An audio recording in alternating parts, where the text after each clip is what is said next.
Welcome to the Rugby Obsession Deep Dive. Hello. Today we are plunging headfirst into the recently announced nominees for the 2025 World Rugby Awards. And it's a big one this year. It is. We've synthesized a whole stack of sources, articles, expert analysis to really get to the heart of it. Our mission today is to cut through the noise and figure out the biggest headlines, the snubs, and, yes, controversies. Definitely a few of those. And this is really the annual temperature check for the sport. The women's categories were wrapped up after the World Cup, so our focus now is squarely on the remaining headline awards. Right. So we're talking International Rugby Player Try of the Year, World Rugby Breakthrough Player of the Year, and the big one. The Men's Player of the Year, of course. And we'll know the winners this Saturday, November 22nd. So if you want this kind of analysis all the time, now is the perfect moment to subscribe to Rugby Obsession for more deep dives. Okay, let's start at the top then. Player of the Year. Let's do it. Since 2001, only 18 players have won this. Now we have 4 new names vying to be the 19th. And the list itself tells a story. It's a real mix of consistency versus a genuine historical breakthrough. I want to start with Pieter-Steph. He won last year.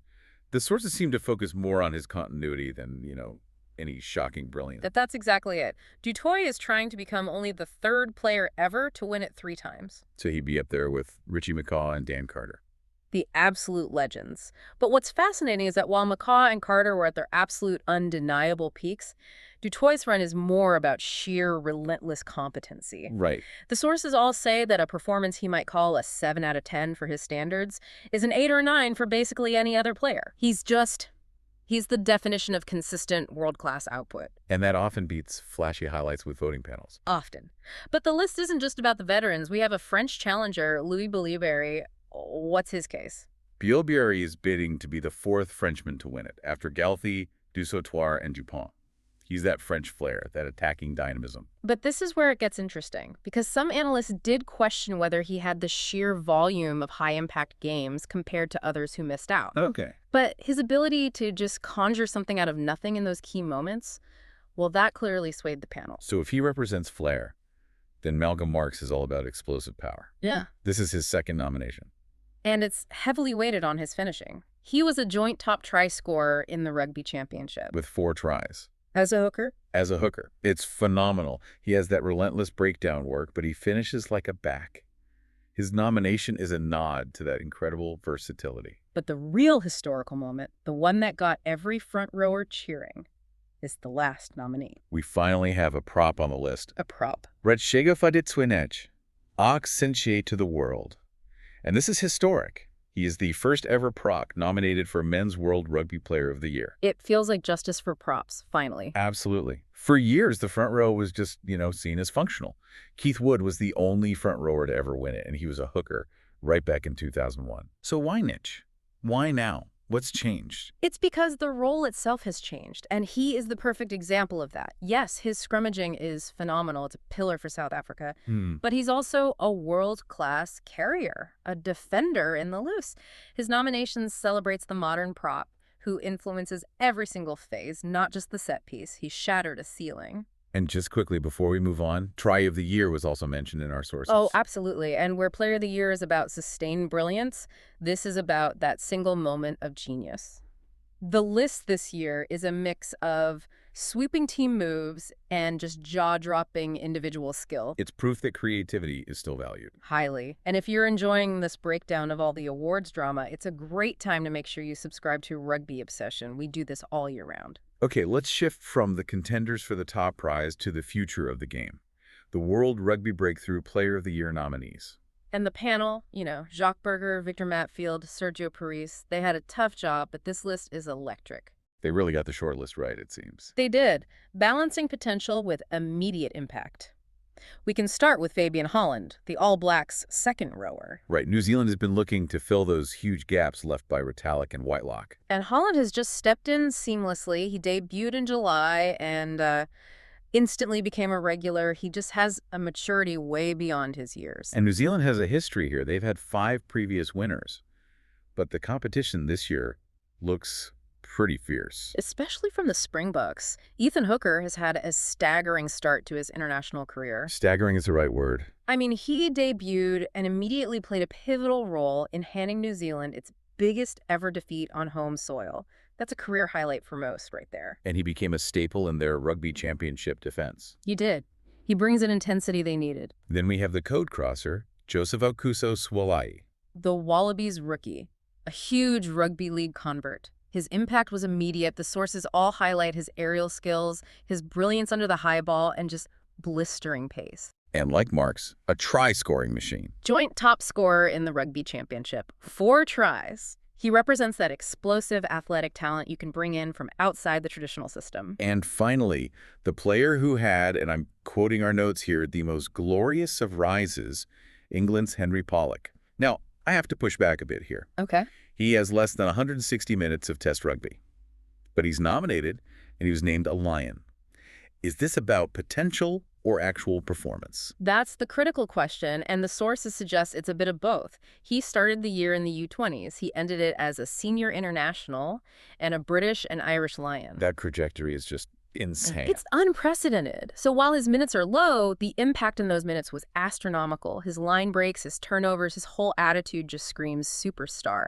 The panel is basically making a bet on him. Saying quality over quantity. Exactly. And that choice connects right back to the Springboks. When you look at both lists, Hooker on the breakthrough, and then du Toit, Marks, and Nche for Player of the Year, South Africa is just dominating. It really is the biggest takeaway this year. It is. 3 of the 4 Player of the Year nominees are Springboks. That's 75% of the list, 2 years in a row.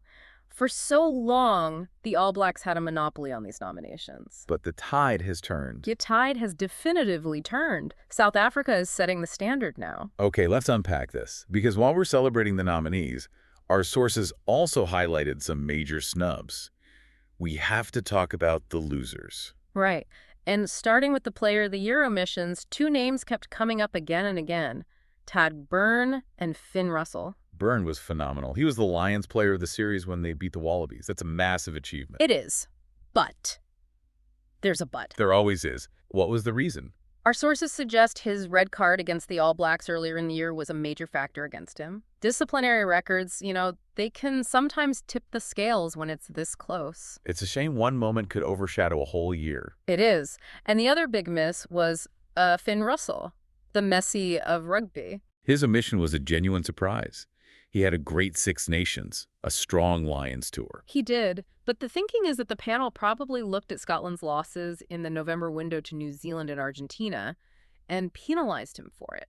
So a late-year slump cost him, regardless of everything before it. It seems that way. It suggests a very tight cutoff. And speaking of omissions, for the second year in a row, no All Blacks nominated for Player of the Year. It's a stark reflection of a turbulent year for them. But even so, Ardie Savea, last year's winner, was constantly described as a shining light in our sources. So his absence just shows how much team performance is now tied to these individual awards. Exactly. It's a huge factor. Okay, now for the big one, the controversies. And this all seems to center on the Coach of the Year award. Some of our sources called the timing farcical. Farcical is a strong word, but you can see why. It was awarded early in September. Before the Rugby Championship was even finished. And way before the November tests, John Mitchell won it for the England Women's World Cup. And that was deserved.